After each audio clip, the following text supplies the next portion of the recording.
Hello नमस्कार साथियों, स्वागत है आपका एमएस स्टडी पॉइंट में। दोस्तों, भारतीय इतिहास पढ़ रहे हैं। भारतीय इतिहास में मौर्य वंश का हम क्रमशः अध्ययन कर रहे हैं और आज की जो क्लास है इसमें हम मौर्य वंश में जो मुख्य हैं सम्राट अशोक के बारे में चर्चा करनी है। तो देखो बेटा, चर्चा करते हैं हम सम्राट अशोक की।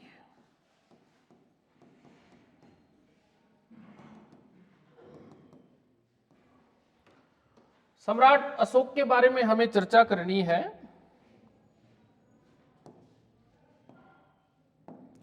देखो बेटा, बिंदुसार का पुत्र था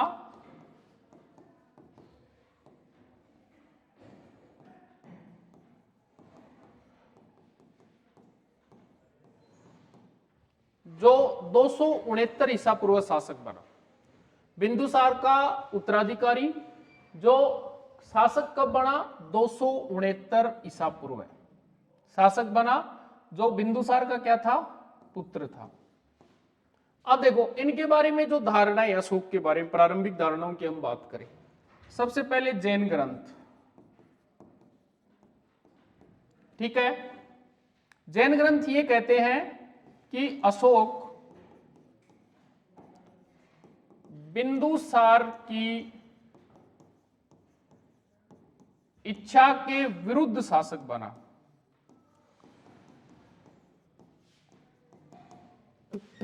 किसकी इच्छा के विरुद्ध शासक बना? बिंदुसार की इच्छा, यानी बिंदुसार की बिल्कुल इच्छा नहीं थी कि अशोक शासक बने। ये जैन ग्रंथ बताते हैं। दूसरा,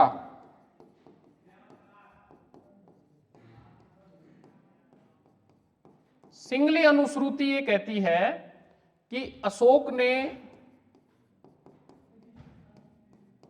अपने 99 भाइयों का वध करके राजगद्दी प्राप्त की थी। भाइयों का क्या किया था? वध। ये सिंगली अनुश्रुति। सिंगली अनुश्रुति, अनुश्रुति होती क्या? जनश्रुति, जनमानस की सुनी हुई बातें जिनका उल्लेख कहीं भी नहीं है। बल्कि जैन ग्रंथ क्या कह रहे हैं कि बिंदुसार की इच्छा के विरुद्ध वो शासक बना था। यह अपने को विशेष ध्यान रखना है। ठीक है बेटा, इस कड़ी में अगर हम बौद्ध विद्वान तारानाथ की ओर जाएं तो तारानाथ बताते हैं कि बिंदुसार की मृत्यु के बाद में उसके पुत्रों में उत्तराधिकार का युद्ध हुआ। उत्तराधिकार के युद्ध में विजय मिली किसको? अशोक को, और तत्पश्चात वो शासक बना। बस ये अपने को ध्यान रखना है। उत्तराधिकार का युद्ध हुआ था, युद्ध में विजय मिली अशोक को और अशोक बन गया शासक। जैन ग्रंथ कहते हैं बिंदुसार नहीं मानता था या नहीं चाहता था शासक बने, और सिंगली अनुश्रुति 99 भाइयों के वध की बात करती है। ठीक है बेटा, आगे बढ़ते हैं। ये अपने को ध्यान रखना है कि अशोक शासक बनने से पहले अवंती अथवा उज्जैनी का प्रशासक था। यह प्रश्न बार बार आता है। अवंती या उज्जैनी का प्रशासक था शासक बनने से पहले, यानी अपने पिता बिंदुसार के समय अशोक कहां का प्रशासक था? तो अवंती या उज्जैनी का प्रशासक था। केवल 2 अभिलेख, एक तो मास्की और एक गुर्जरा, इन दोनों में ही अशोक का नाम अशोक मिलता है। अशोक नाम का उल्लेख है। ठीक है, आपको होगी बाकी में क्या है? तो बाकी में सब में अशोक की उपाधि है, और उपाधि क्या है?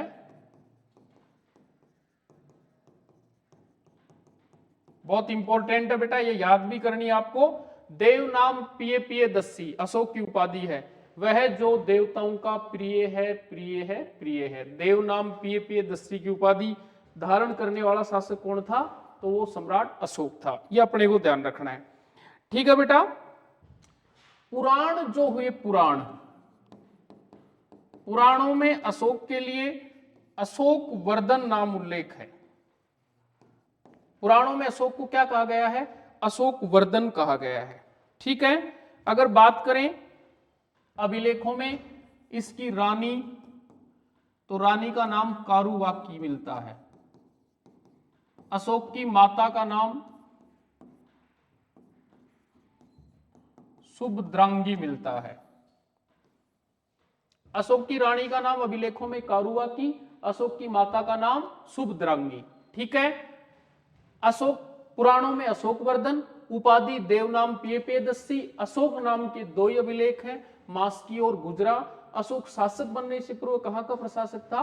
तो अवंती अथवा उज्जैनी का प्रशासक था। ठीक है, अब यहां अपने को एक चीज समझनी है, कलहण हुए जिन्होंने राजतरंगिणी लिखी। राजतरंगिणी में कश्मीर का इतिहास है, बड़ा बिल्कुल इंपॉर्टेंट बात मैं आपको बता रहा हूं। कहां का इतिहास है? कश्मीर का इतिहास है। लिखने वाला कौन? कलहण। कलहण की राजतरंगिणी कहती है कि जो अशोक हुए वो शिव के उपासक थे और उन्होंने कश्मीर में झेलम नदी किनारे श्रीनगर बसाया था।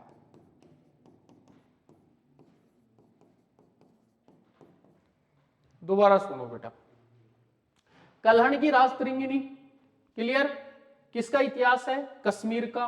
राजतरंगिणी में लिखा है सम्राट अशोक शिव का उपासक था शुरू में, शुरुआती दिनों में उसने कश्मीर में झेलम नदी के किनारे श्रीनगर बसाया था। ठीक है बेटा, और श्रीनगर जम्मू कश्मीर की वर्तमान में राजधानी भी है, तो ये बात भी क्लियर हो जाती है। वैसे हम बात करें तो अशोक बौद्ध धर्म का अनुयायी हुआ। उपगुप्त नामक बौद्ध भिक्षु ने बौद्ध धर्म की दीक्षा व शिक्षा दी थी। किसने दी थी? उपगुप्त ने। समझो क्रम है, चंद्रगुप्त मौर्य जैन धर्म का अनुयायी हुआ, उसका उत्तराधिकारी बिंदुसार आजीवक संप्रदाय का अनुयायी, और बिंदुसार का उत्तराधिकारी अशोक बौद्ध धर्म का अनुयायी था। यह भी अपने को समझना है। ठीक है बेटा, अब देखो अशोक ने बौद्ध धर्म अपनाया और बौद्ध धर्म से इतना प्रभावित हुआ कि उसने अपने पुत्र महेंद्र और पुत्री संघमित्रा को भी बौद्ध धर्म प्रचार हेतु श्रीलंका भेजा था। बौद्ध धर्म प्रचार हेतु कहां भेजा था? श्रीलंका भेजा था। यह भी साक्ष्य हमें मिलते हैं, यानी बौद्ध धर्म का जादू उसके सिर पर रहा, या बौद्ध धर्म के प्रचार प्रसार में सम्राट अशोक ने महत्वपूर्ण योगदान दिया था। परंतु जीवन के प्रारंभिक दिनों में वो किसका उपासक था? वो शिव का उपासक था। देखो बेटा, हम आगे बढ़ते हैं। अगर हम सम्राट अशोक को पढ़ रहे होते हैं तो सबसे इंपॉर्टेंट है उसका कलिंग अभियान।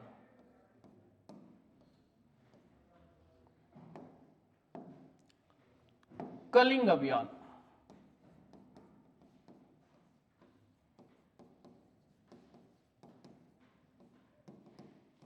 कलिंग अभियान के बारे में वो सारी चीजें हम जानेंगे जो हमारे लिए जरूरी है। देखो, वर्तमान में कलिंग कहां है? तो वर्तमान में कलिंग पूरी ओडिशा में, पहली बात। ठीक है, उल्लेख कलिंग अभियान का समय। ठीक है, कलिंग की राजधानी, कलिंग के शासक। उल्लेख की हम बात करें तो शिलालेख नंबर 13, अशोक के 13वें शिलालेख से कलिंग अभियान का उल्लेख मिलता है। समय राज्यारोहण के 8वें वर्ष, राज्यारोहण के 8वें वर्ष यानी 269 में से 8 घटाने हैं तो 261 ईसा पूर्व है। ठीक है, 8वें वर्ष कलिंग अभियान हुआ। कलिंग की राजधानी तो बताना है तोसली। ठीक है, शासक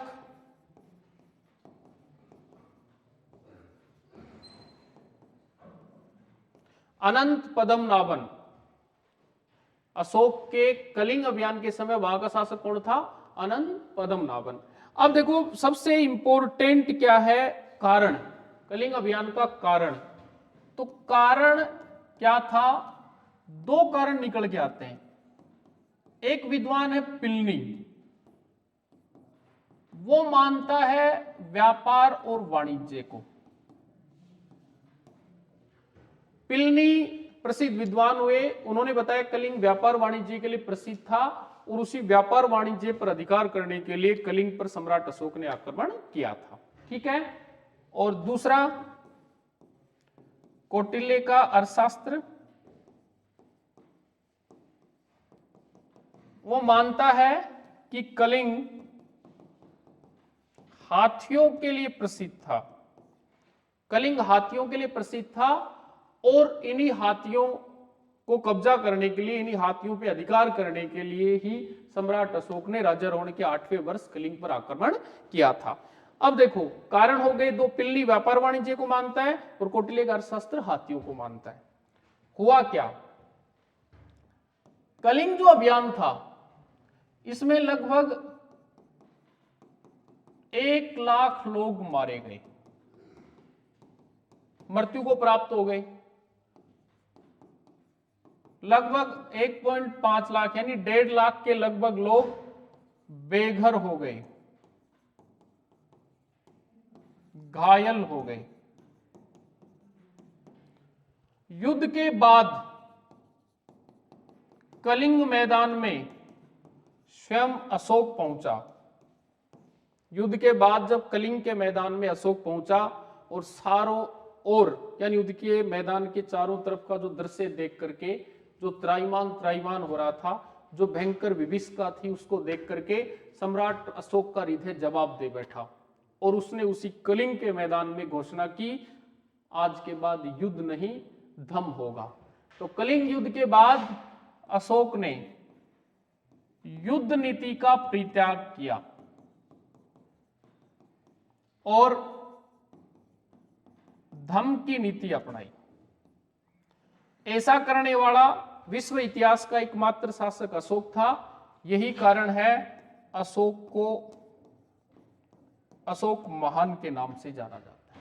समझ रहे हो बेटा, युद्ध क्षेत्र की विविधता से या युद्ध क्षेत्र के जो त्राहिमाम था उससे अशोक का हृदय जवाब दे बैठा। उसने हमेशा के लिए युद्ध क्षेत्र को त्याग दिया, युद्ध करने का विचार ही उसने त्याग दिया और धर्म को अपनाया। तो युद्ध को छोड़ के धर्म की नीति अपनाने वाला अशोक विश्व इतिहास का एकमात्र शासक हुआ। इसी कारण सम्राट अशोक को अशोक महान के नाम से भी जाना जाता है। तो यह भी अपने को विशेष ध्यान रखना है, ठीक है। अशोक से जुड़ी बौद्ध धर्म के प्रति कुछ निष्ठा की हम बात करें, प्रश्न आते हैं। तो राज्यारोहण के 10वें वर्ष, कौन से वर्ष बेटा? 10वें वर्ष, याद रखना है। राज्यारोहण के 8वें वर्ष तो कलिंग अभियान हुआ था। अब 10वें वर्ष की बात है तो उसने बोध गया की यात्रा की। पता है, बोध गया में महात्मा बुद्ध को ज्ञान की प्राप्ति हुई थी, ठीक है। अब हम बात करें राज्यारोहण के 20वें वर्ष लुम्बिनी ग्राम की यात्रा की। लुम्बिनी ग्राम जहां बुद्ध का जन्म हुआ था और लुम्बिनी ग्राम को जाकर के कर मुक्त घोषित कर दिया। तो बुद्ध के प्रति आस्था थी, बौद्ध धर्म में आस्था थी, तो ये सारे काम वो कर रहा था। 10वें वर्ष बोध गया की यात्रा कर रहा है, 20वें वर्ष लुम्बिनी ग्राम की यात्रा कर रहा है, ठीक है। और लुम्बिनी ग्राम को जाकर के वो कर मुक्त घोषित कर रहा है। ये सारी चीजें, इतना ही नहीं, राज्यारोहण के 14वें वर्ष